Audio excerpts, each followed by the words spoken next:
სპორტული კომპლექსის მშენებლობას ეს სამუშაოები ამოღებულია ბიუჯეტიდან შეიძლება ესე ჩანდეს, მაგრამ პრაქტიკაში სულ სხვა რამესთან გვაქვს საქმე.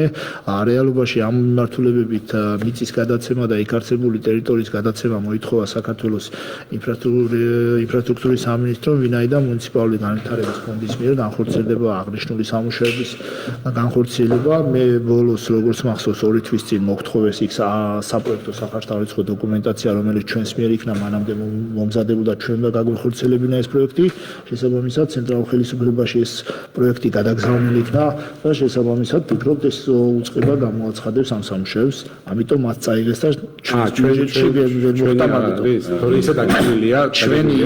ჩვენი იყო, მაგრამ ცენტრალურ ხელისუფლებას გარდა ამისა აქვს რეგიონებში განსახორციელებელი პროექტების ფონდი, მაგალითად აჭარის ტერიტორიაზე გარკვეული ტიპის ბაღებსაც რეაბილიტაციას ახორციელებს, სკოლების რეაბილიტაციას და გარკვეული ტიპის სპორტული ინფრასტრუქტურის განახლებებს.